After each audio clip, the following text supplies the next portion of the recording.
화면에 보이는 커다란 건물은 이탈리아 피렌체에 있는 대성당입니다.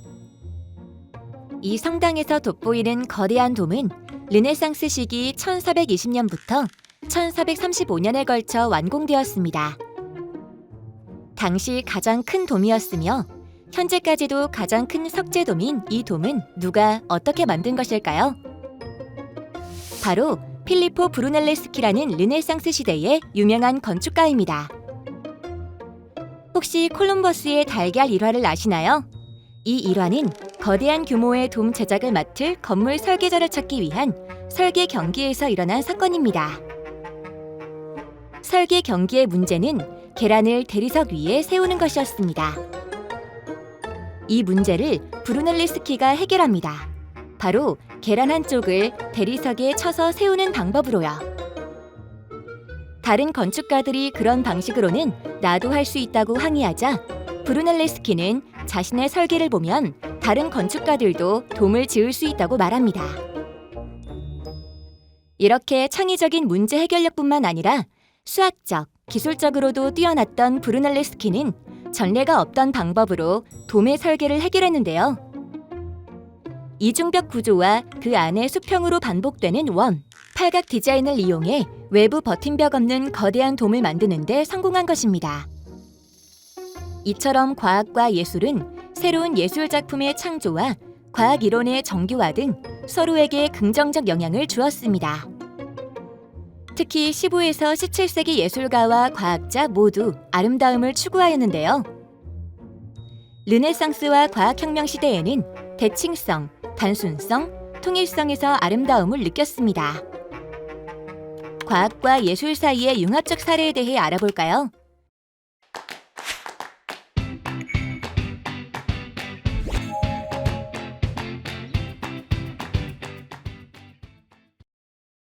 근대의 과학자 뉴턴은 천상계와 지상계를 모두 포함하는 단순한 법칙을 추구하였는데요.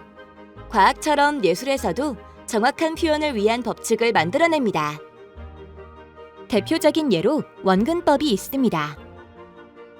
이러한 원근법을 최초로 제안한 사람은 누구일까요? 바로 브루넬레스키입니다. 그럼 브루넬레스키가 제안한 원근법을 그림으로 처음 표현한 사람은 누구일까요? 마사초라는 동시대 같은 지역의 화가입니다. 마사초가 원근법을 이용해 그린 이탈리아 피렌체 산타마리아 성당의 벽화 성삼위일체를 본 당시 사람들은 마치 벽이 뚫린 것 같다고 표현했다고 하죠.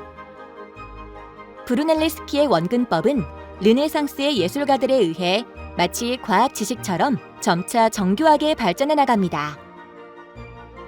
이탈리아의 건축가 레온 바티스타 알베르티는 회화론이라는 책에서 기하학적 비례를 통해 거리의 원근을 정확히 표현하는 방법을 설명하며 화가가 배워야 할 소양으로 인문학, 기하학, 과학을 제안하였습니다. 그리고 르네상스의 유명한 화가 알브레이트 듀런은 빛이 눈에 들어오는 원리를 적용해서 실과 격자판을 이용해 원근을 정확하게 표현했습니다. 이러한 방법은 그가 단순히 그림을 잘 그리는 예술가가 아니라 광학, 기하학, 해부학과 같은 과학적 소양이 높았기 때문에 가능했던 것입니다. 이처럼 선원근법이 과학의 활용과 함께 발전했음을 알 수 있습니다. 예술에서 원근법은 우리 눈에 보이는 공간을 그대로 화폭에 옮기려는 노력이라고 볼 수 있습니다. 이와 비슷한 맥락에서 르네상스 시대에는 인체도 정확하게 사실적으로 표현하고자 하였고 당시 예술가들 사이에서는 해부학에 관심을 가지고 공부하는 것이 유행했습니다.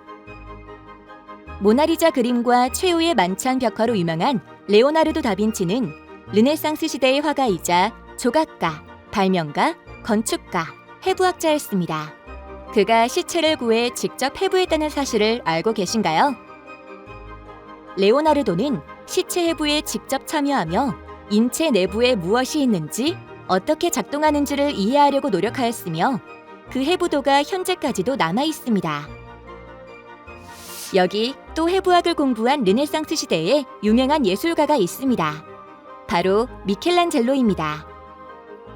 완벽주의자인 미켈란젤로는 레오나르도 다빈치와 다르게 해부도를 직접적으로 남기지 않았지만 그의 작품들에는 해부학자가 아니면 알 수 없는 달팽이관, 관절 내 디스크 등이 표현되어 있습니다. 미켈란젤로의 대표작 시스티나 성당의 천장화, 천지창조를 보면 하나님이 있는 곳이 뇌의 단면과 상당히 비슷하다는 것을 발견할 수 있습니다. 해부학으로 인해 인체 묘사의 수준이 획기적으로 높아졌고 그 결과 미켈란젤로의 다비스상과 같은 멋진 작품이 탄생한 것은 아닐까요? 이처럼 예술가들은 기하학, 해부학 등 수학과 과학을 적극 활용하여 관찰한 자연을 더 효과적으로 표현해왔습니다. 이는 과학자들이 자연현상을 관찰하고 이론과 법칙을 통해 자연을 표현하고 이해하는 방식과 비슷합니다. 사물을 어떻게 바라보는가가 과학과 예술 모두에게 중요한 부분인 만큼 현재까지도 과학과 예술은 서로에게 영향을 주고 있습니다.